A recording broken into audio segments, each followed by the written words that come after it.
क्या आपने कभी सोचा है कि इंसान की असली पहचान क्या है? कपड़े या पैसा या शोहरत? नहीं, इंसान की असली पहचान उसके कर्म है। लेकिन एक सच्चाई यह भी है कि आजकल लोग कर्म को सिर्फ नौकरी, सिर्फ पैसा कमाने तक सीमित समझते हैं। सुबह उठो, ऑफिस जाओ, पैसा कमाओ और वापस आओ, बस। लेकिन गीता हमें बताती है कि कर्म का असली मकसद है अपने कर्मों से न सिर्फ खुद को बल्कि परिवार और समाज को भी उपयोगी बनाना। आज इस संडे स्पेशल में हम बात करेंगे कर्म योग क्या है, क्यों जरूरी है परिवार और समाज के लिए उपयोगी बनना, और गीता हमें कौन सा आसान रास्ता दिखाती है जिससे हम सब अपने कर्म से इस दुनिया को बेहतर बना सके।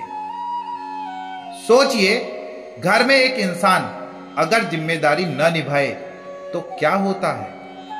मान लीजिए घर का बेटा पढ़ाई छोड़कर सिर्फ मोबाइल में डूबा रहे, कोई काम न करे तो परिवार पर बोझ बन जाता है।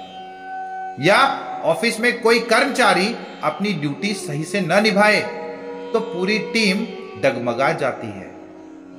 यही तो कर्म योग का उल्टा है। जब इंसान सिर्फ अपना सोचता है और बाकी सबको भूल जाता है। आज की दुनिया में यही हो रहा है। हमारी सोच मैं और मेरा तक सिमट गई है।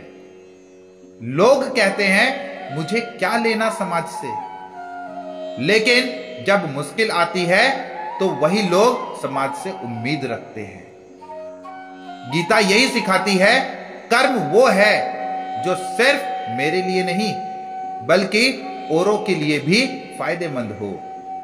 तभी तो अर्जुन से कृष्ण ने कहा था, अर्जुन, कर्म छोड़कर भागना आसान है, लेकिन कर्म निभाना ही धर्म है। अब सवाल यह है, परिवार और समाज के लिए उपयोगी कैसे बने? कृष्ण ने गीता में बहुत साफ कहा, निस्वार्थ कर्म ही कर्म योग है।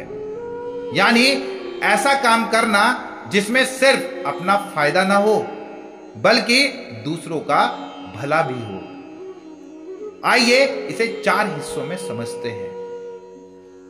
परिवार के लिए कर्म योग, माता पिता की सेवा करना, उनके त्याग को समझना, घर की जिम्मेदारियों को बोझ न समझना बल्कि अपना कर्तव्य मानना, छोटे भाई बहनों को समय देना, उन्हें सही रास्ता दिखाना।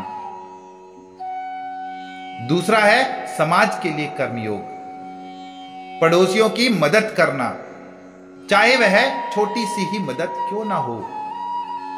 गलत चीज देखकर चुप न रहना, चाहे गली में गंदगी हो या किसी पर अन्याय हो। अपने ज्ञान और कौशल को दूसरों के साथ शेयर करना। और तीसरा है काम के क्षेत्र में कर्मयोग, नौकरी या पढ़ाई को सिर्फ सैलरी या मार्क्स के लिए मत करो बल्कि इसलिए करो ताकि उससे समाज को कुछ बेहतर मिले। ईमानदारी से काम करना बिना शॉर्टकट के। चौथा है खुद के लिए कर्मयोग, शरीर और दिमाग का ख्याल रखना भी कर्मयोग है, क्योंकि अगर आप स्वस्थ और मजबूत रहेंगे तभी दूसरों के लिए उपयोगी बन पाएंगे। कृष्ण का संदेश साफ है, कर्म मत छोड़ो, कर्म मत टालो, कर्म को सिर्फ अपने लिए मत रखो। कर्म वही सच्चा है जो परिवार और समाज को ताकत दे।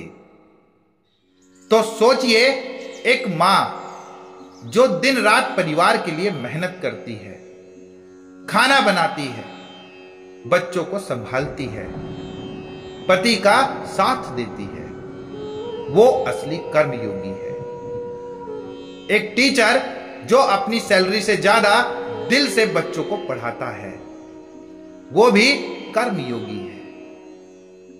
एक डॉक्टर जो मुश्किल वक्त में अपनी नींद छोड़कर मरीजों का इलाज करता है, वो भी कर्मयोगी है। और यहां तक कि वो बच्चा जो अपने माता पिता की छोटी सी जिम्मेदारी बांट लेता है, वो भी कर्मयोगी है। कर्मयोग का मतलब ये नहीं कि आप कोई भी बहुत बड़ा काम करो।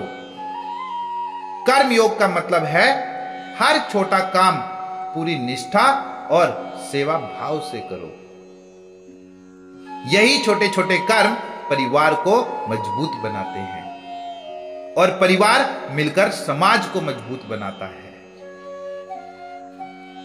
सोचिए, अगर अर्जुन भाग जाते तो महाभारत का युद्ध कौन लड़ता?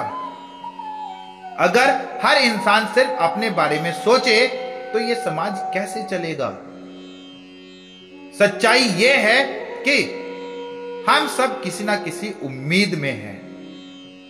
पिता बेटे की उम्मीद है, बेटा मां बाप की उम्मीद है, टीचर बच्चों की उम्मीद है और समाज हर अच्छे इंसान से उम्मीद रखता है। तो कर्म योग का असली मतलब यही है कि अपने कर्म से किसी की उम्मीद बनना, ना कि बोझ। जिंदगी का सबसे बड़ा सुख है जब कोई आपके कारण मुस्कुराता है, और यही है परिवार और समाज के लिए उपयोगी बनना। तो अगर ये बातें आपके दिल को छू गई, अगर आपको भी लगा कि कर्म योग सिर्फ किताबों में नहीं बल्कि हमारी रोजमर्रा की लाइफ में जीने वाली चीज है, तो इस चैनल से जुड़ जाइए। तो आप भी बताइए, आपके हिसाब से कर्म योग का सबसे बड़ा रूप क्या है?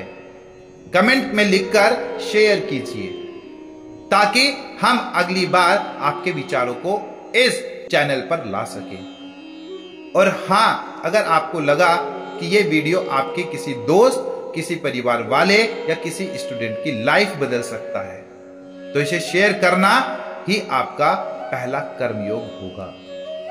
अगर आप भी अपने भीतर जीतना चाहते हैं तो इस वीडियो को लाइक करें और रोजाना गीता ज्ञान के लिए चैनल को सब्सक्राइब करें। हर हर महादेव। जय श्री कृष्ण।